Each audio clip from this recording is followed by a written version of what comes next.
और मुझे ये कहना है कि ये जो चयन आयोग बना हुआ है, ये नया आयोग गठित हुआ है और इसके पीछे इसके कुछ उद्देश्य हैं। तो इसमें जो प्रक्रिया हम लोग करेंगे, अभी तो सब कुछ मेरे लिए भी नया है, तो मैं वहाँ पहले जाऊँगी और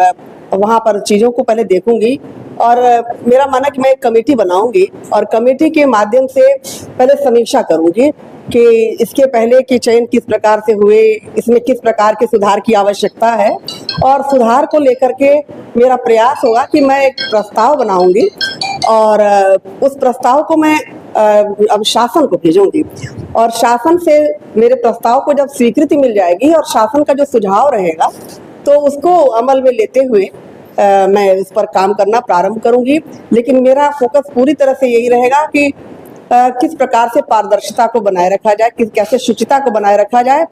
और जो भी नियुक्तियां होंगी वो बेस्ट सिलेक्शन होंगे वहाँ पे। और इस बात का मैं विशेष ध्यान रखूंगी कि अभी जो हमारे टीचर्स आएंगे वो वर्तमान समय को देखते हुए वो टेक्निकली, जिसको कहते हैं कि वो फ्रेंडली हो, टेक्निकल ज्ञान उनको हो, आर्टिफिशियल इंटेलिजेंस का ज्ञान हो। तो इस तरह से हम चाहेंगे कि अभी जब हमारे अब शिक्षकों की नियुक्ति हो पूरी तरह से समय के अनुकूल हो, क्योंकि आजकल हम देख रहे हैं कि शिक्षक से अधिक विद्यार्थी सजग है। तो जब तक हम बेस्ट का चयन नहीं करेंगे तब तक हम शिक्षा व्यवस्था में सुधार नहीं ला पाएंगे। तो दो बातें मेरी, एक तो शुचिता को बनाए रखना और दूसरा बेस्ट का सिलेक्शन करना। मैम, एक टीजीटी हो गया, पीजीटी की भर्ती रुकी है, पीटीसी कई बार शिक्षक होते हैं, उस पर आपका क्या विचार है? देखिए, सारी नियुक्तियां ये शिक्षण जगत से ही संबंधित हैं और उसमें भी चूंकि हमारी तो नींव ही है बेसिक शिक्षा, और जब वहीं से हम अच्छे टीचर्स का सिलेक्शन करेंगे तभी हम अच्छे विद्यार्थी भी दे पाएंगे। तो वर्तमान समय में विद्यार्थियों को देखते हुए, अपने संस्थाओं की आवश्यकता को देखते हुए हम बेसिक शिक्षा से लेकर के और माध्यमिक और उच्चतर शिक्षा में हम बेस्ट देने का प्रयास करेंगे। मैम, रिटायर्ड ज्यादा लोग हुए, रिटायर्ड ज्यादा हो गए,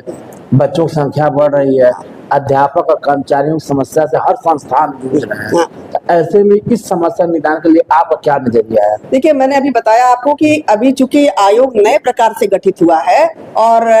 पहली उसकी अध्यक्ष के रूप में मुझे जो जिम्मेदारी मिली है, तो मैं पहले से ही बहुत कुछ अभी नहीं कह पाने की स्थिति में हूँ। इतना है कि पहले मैं वहाँ ज्वाइन कर लेती हूँ और ज्वाइन करने के बाद जब स्थिति का आकलन कर लूंगी तो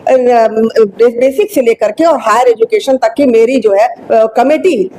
जो हमारी टीम होगी, वो टीम जिस प्रकार से तय करेगी, और सबसे बड़ी चीज कि हमारी टीम जो तय करेगी उसको जब तक शासन उसको सहमति या स्वीकृति नहीं देगा हम उसको लागू नहीं कर पाएंगे। पहले तो जितने अध्यक्ष थे उनकी कमेटी से दूरी थी। हाँ, जो भी अध्यक्ष यादव जी नहीं, वो सदस्य दूरी बनी थी, तो क्या उस दूरी का समाज से खत्म करेंगे? बिल्कुल बिल्कुल हम चाहेंगे कि, क्योंकि हम किसी विशेष व्यक्ति का चयन इसमें नहीं करेंगे और इसमें यह है कि जितना ही हमारा कम्युनिकेशन होगा, चीजें खुल करके सामने रहेंगी, तो हम आमने सामने की स्थिति में बैठ करके ही और लोगों से विचार विमर्श करके ही इस पर कोई योजना बना करके और उसके बाद से एक प्रकरण चल रहा था, कई जो आयोग के मेंबर बना हाई फाइव है, लेकिन उसके कारण वहाँ वेतन कम है। हाँ, 175 है, उससे कम ही आया। देखिए, वेतन पैसा अपनी जगह है और प्रतिष्ठा, सम्मान और हमारा जो देश के भविष्य है, हमारे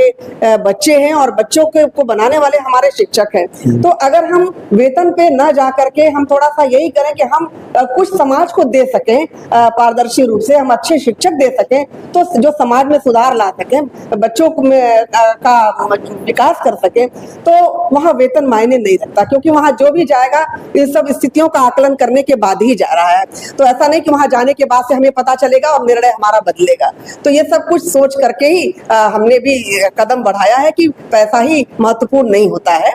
और हमारे लिए समाज और देश महत्वपूर्ण है। मैम, एक तो आपका अच्छा है, आप एक पेपर क्वेश्चन, पहला अध्यक्ष कौन होगा तो आपका नाम आएगा जी। अब बच्चों को एक नंबर जरूर मिल जाएगा उस पर, क्योंकि इतिहास जब जब लिखा जाएगा तो पहले अध्यक्ष का नाम परीक्षा जरूर पूछा जाता है, तो आपका पहला नाम आएगा। कई IAS भी इस लाइन में थे, कई बड़े अधिकारी, तो इनका उनको पछाड़ के आपका नाम ना जी आए। कि इस बारे में यही कहना है कि देखिए किसी भी विश्वविद्यालय या शिक्षण संस्था या हायर एजुकेशन को जितनी अच्छी तरह से कोई शिक्षक समझ सकता है और उसकी व्यवस्था को, चाहे शिक्षण व्यवस्था हो, व्यक्तित्व विकास को हो, तो और मैनेजमेंट की भी बात जहाँ तक है, तो जहाँ तक एक शिक्षक इस बात को समझ सकता है, मेरे ख्याल से शायद एक आईएएस या प्रशासनिक अधिकारी केवल प्रशासन तो कर सकता है, लेकिन ओवरऑल जो देखने की बात होती है वो शिक्षक बेहतर ढंग से समझ सकता है। तो जो मुझे ये दायित्व मिला है प्रथम अध्यक्ष के रूप में, तो मैं पहले एक शिक्षक ही हूँ, उसके बाद से अध्यक्ष हूँ। तो मेरा पूरा यही प्रयास होगा कि मैं शिक्षकों के साथ, शिक्षण व्यवस्था के साथ न्याय कर सकूं। मैम, जो टीजीटी की भर्ती रुकी है, जो टीजीटी पीजीटी की भर्ती रुकी 2021 वाली, और कुछ शिक्षक भर्तियां, उस पर आपका क्या नजरिया, क्या भर्ती कब तक हो? देखिए मैंने आपको बताया कि ये प्राथमिकता में है, क्योंकि अभी तक जितना भी विलंब हुआ, मेरे हिसाब से शासन का भी यही प्रयास है कि जल्दी से, अभी देखिए पिछले सप्ताह ही इसके साक्षात्कार हुए और 5-6 दिन में ही रिजल्ट आने का मतलब क्या है कि यह है कि शासन की भी मंशा है कि जल्दी से जल्दी इस कार्य को प्रारंभ किया जाए। तो वहां जाने के बाद मेरी तुरंत की प्राथमिकता होगी कि जो इस तरह के कार्य रुके हुए हैं उनको प्रारंभ कर दिया जाए। अच्छा मैम, ये भी देखा जाता है कुछ शिक्षक दोस्त की तरह पेश नहीं आते स्टूडेंट, उस पर क्या कहना चाहिए? दोस्त की तरह? जी देखिए शिक्षक जो है अंदर से तो दोस्त की तरह होता है, लेकिन ऊपर से उसे एक अनुशासनात्मक व्यवस्था भी प्रदर्शित करनी होती है, क्योंकि शिक्षकों के हाथ में ही अनुशासन है। अगर हम सबसे दोस्त की तरह से बात करने लगेंगे तो बच्चों में भी अनुशासन नहीं रहेगा और हम अपने जो हमारा लक्ष्य है उसमें हम सफल नहीं हो पाएंगे। तो शिक्षक और विद्यार्थी में एक